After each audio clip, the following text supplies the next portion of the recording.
Shalom anak-anak kelas 2 yang baik yang dikasihi Tuhan. Senang sekali kita bisa bertemu di acara kebaktian hari ini walaupun melalui live streaming. Sebelum kita mulai, kita akan berdoa. Anak-anak ikuti doanya ya. Terima kasih Tuhan. Terima kasih Tuhan untuk kebaikan-Mu. untuk kebaikan-Mu. Berkatilah kebaktian kami ini kebaktian kami ini sehingga kami boleh sehingga kami boleh menyenangkan hati-Mu. menyenangkan hati-Mu. Amin. Amin. Baik, sekarang kita akan memuji Tuhan. Yuk anak-anak kita bernyanyi I Love You Jesus dengan semangat ya.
Untuk menyambut firman Tuhan, kita akan menyanyikan lagu Firman Tuhan.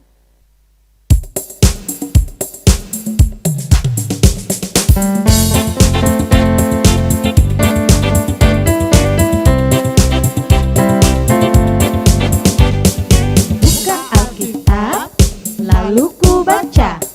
Ser, ser, ser. Ku buka Alkitab, lalu ku baca. Ser, ser, ser. Firman Tuhan ada di hatiku, ada di langkahku, ada di hidupku, dan terus bertumbuh sirami jiwaku. Berbuah, berbuah, berbuah, berbuah, berbuah, berbuah, berbuah, berbuah. Firman Tuhan ada di hatiku, ada di langkahku, ada di hidupku, dan terus bertumbuh sirami jiwaku. Berbuah, berbuah, berbuah, berbuah, berbuah, berbuah, berbuah, berbuah.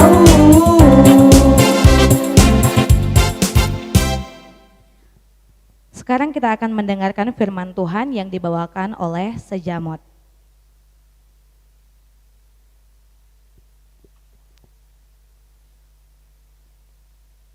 Tuhan. Amin. Oke, hari ini saya akan cerita tentang sebuah kisah di Alkitab.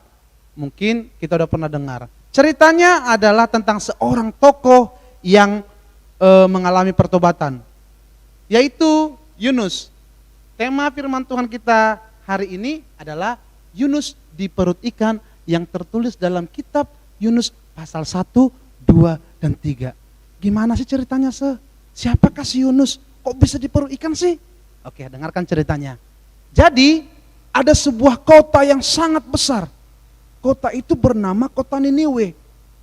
Kotanya besar, tetapi orang-orang di sana sangat jahat-jahat. Mereka melakukan kejahatan. Kotanya besar, padahal sayangkali orangnya jahat-jahat semua di sana. Sehingga karena Tuhan tahu di sana orangnya berbuat jahat, maka Dia mengutus seorang nabi ke sana. Karena Tuhan sangat sayang sama kota Niniwe, maka Tuhan menyuruh Yunus untuk pergi ke kota Niniwe dengan tujuan supaya orang-orang yang ada di kota Niniwe bertobat. Tuhan sayang sama kotanya, dia suruh Yunus, Yunus, pergilah ke sebuah kota, kota Niniwe. Di sana kotanya besar, tapi orangnya jahat-jahat. Supaya mereka semua bertobat. Karena kalau nanti mereka tidak bertobat, aku akan menghancurkan kota itu. Wah, ketika Yunus dengarkan firman Tuhan, kira-kira dia langsung mau nggak disuruh Tuhan? Atau malah dia nggak mau taat sama perintah Tuhan? Mari kita lanjutkan. Tetapi Yunus dia tidak taat sama perintah Tuhan. Tadi Tuhan suruh dia pergi ke kota Niniwe, dia nggak mau. Dia melarikan diri, dia pergi ke kota yang lain, lalu dia pergi ke kota Tarsis. Nggak mau lah. Dia ingin menghindar dari Tuhan. Tuhan suruh dia ke sana, dia nggak mau. Dia melawan perintah Allah. Dia tidak taat kepada perintah Allah. Dia pergi ke kota yang bernama kota Tarsis. Selanjutnya, Yunus menumpang ke sebuah kapal. Kapal yang akan menuju bukan Niniwe pastinya, karena dia tadi mau ke Tarsis, mau melawan perintah Allah. Dia menumpang ke sebuah kapal untuk menuju kota Tarsis. Tetapi, ketika sampai di dalam kapal tersebut, Tuhan tahu bahwa dia ingin lari dari perintah Allah. Tuhan tahu bahwa Yunus tidak taat kepada perintah Allah. Sehingga Tuhan menurunkan badai yang besar, sehingga kapal itu hampir hancur. Diturunkan badai yang sangat besar, kapal itu hampir hancur. Lalu orang-orang di sana pun bingung, kenapa bisa seperti ini? Biasanya enggak kejadian kayak gini loh. Lalu mereka berdoa, karena orang-orang yang di kapal itu mereka tidak percaya sama Tuhan. Lalu mereka berdoa kepada Tuhan mereka sendiri. Lalu mereka berdoa, berseru, ternyata bukan malah tenang badainya, makin kencang. Lalu mereka melihat Yunus. Lalu ketika mereka melihat Yunus dan mereka mengetahui, ternyata mereka bertanya, ini siapa? Kau siapa? Yunus berkata, karena akulah makanya ada badai besar ini. Kenapa rupanya bisa seperti itu? Iya, Tuhan menyuruh aku ke kota Niniwe, tapi aku melarikan diri karena aku nyeni. Sehingga ketika mereka membuang undi, lalu mereka pun membuang Yunus ke dalam laut. Wah, Yunus dicampakkan ke dalam laut. Selanjutnya di sana dia ngapain? Langsung meninggal ke dia atau tenggelam atau bisanya Yunus berenang? Oke, ini ceritanya. Selanjutnya tiba-tiba atas perintah Tuhan, lalu Tuhan mengirimkan ikan besar untuk menelan Yunus. Wah, Tuhan luar biasa. Ikan aja bisa diperintah untuk menelan Yunus. Lalu atas perintah Tuhan, maka ikan besar itu pun menelan Yunus. Selanjutnya ketika dia di dalam perut ikan itu, akhirnya Yunus menyesal, dia bertobat, lalu dia berdoa kepada Tuhan. Ingat ya, jadi Yunus di perut ikan itu selama 3 hari. Selama 3 hari dia di perut ikan, dia nggak marah sama Tuhan, enggak. Dia nggak marah kok sama Tuhan. Tapi dia tahu dia ada dalam perut ikan karena dia telah melawan perintah Allah. Sehingga dia bertobat dan Tuhan pun menyelamatkannya. Dan atas perintah Tuhan juga, maka Tuhan memerintahkan ikan besar itu untuk memuntahkan Yunus ke darat.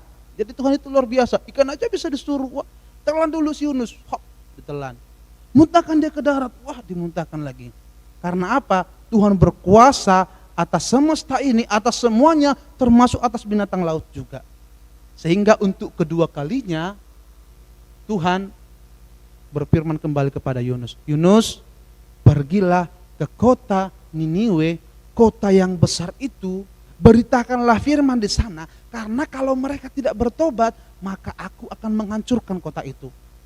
Dan benar saja, Yunus taat kepada perintah Tuhan, lalu dia pun pergi ke kota Niniwe yang perjalanannya 3 hari sampai di sana. Dia tidak mau lagi melawan perintah Allah. Karena dia sudah sadar, dia sudah bertobat, dia sudah berdoa kepada Tuhan, sehingga ketika Tuhan suruh dia langsung melakukan perintah Allah. Dan Yunus berseru kepada orang Niniwe, jikalau mereka tidak bertobat, maka Tuhan akan menghukum mereka.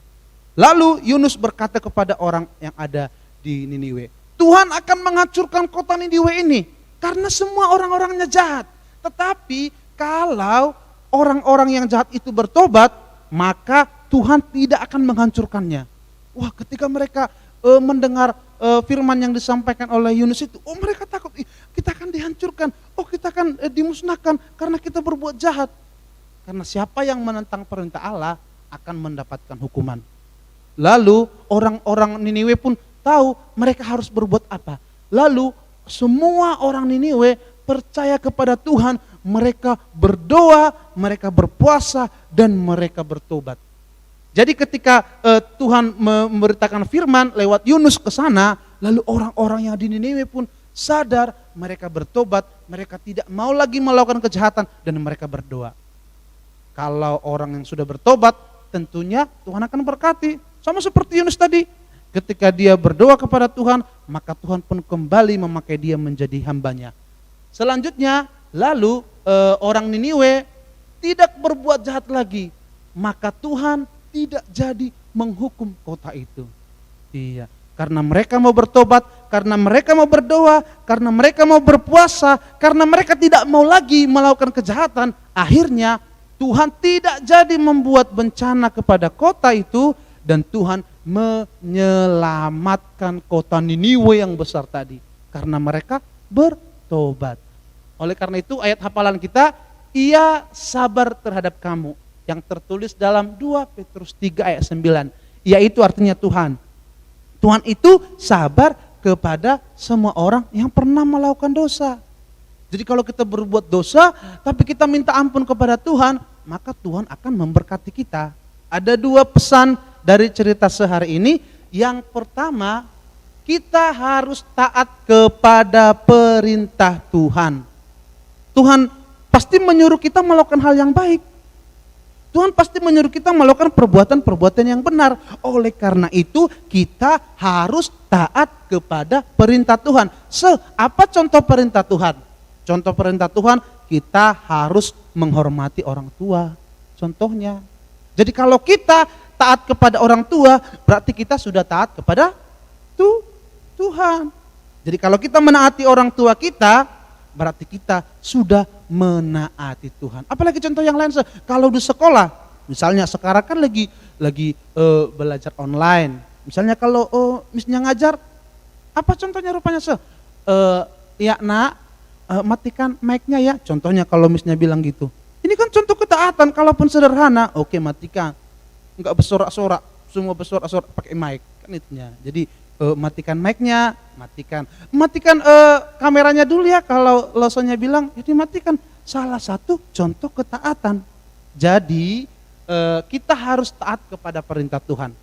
Bukan Tuhan langsung menyuruh kepada kita, tapi misalnya lewat bapak ibu gurunya, lewat orang tua, ini bukti ketaatan kita kepada Tuhan. Yang kedua, kita harus minta ampun kepada Tuhan ketika kita melakukan kesalahan. Semua orang pasti pernah melakukan dosa. Semua orang pasti pernah melakukan kejahatan.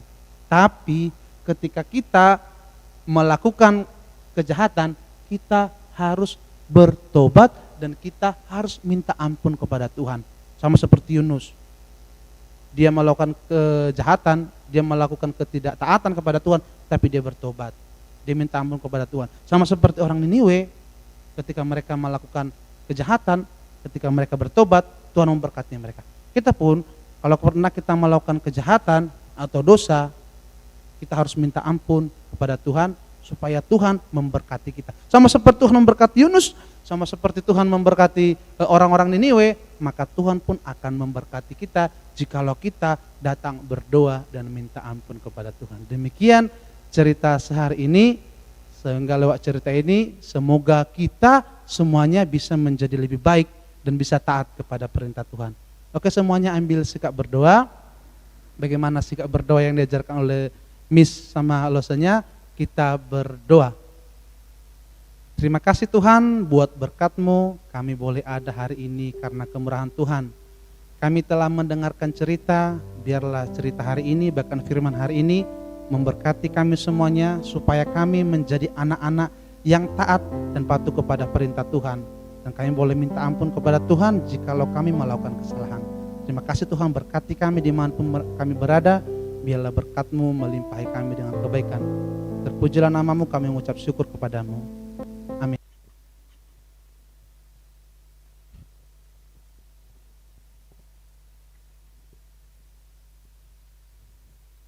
Kita telah mendengarkan firman Tuhan yang luar biasa yang dibawakan oleh Sejamot.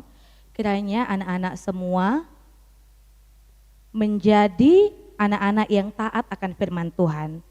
Untuk menutup kebaktian kita hari ini, selanjutnya kita akan kembali bernyanyi lagu firman Tuhan.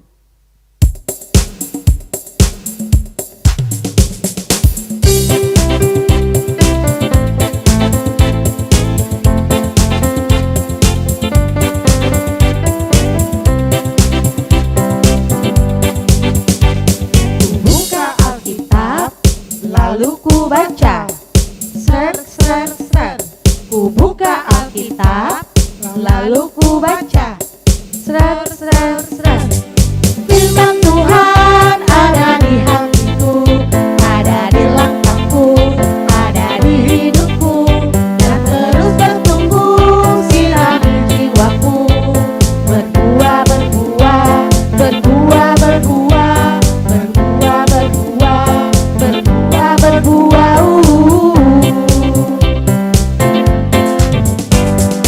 Firman Tuhan ada di hatiku, ada di langkahku, ada di hidupku, dan terus bertumbuh sinari jiwaku.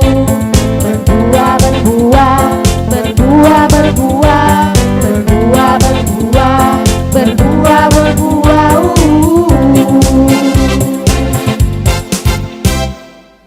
Demikianlah kebaktian untuk kelas 2 hari ini. Sampai bertemu minggu depan anak-anak. Tuhan memberkati.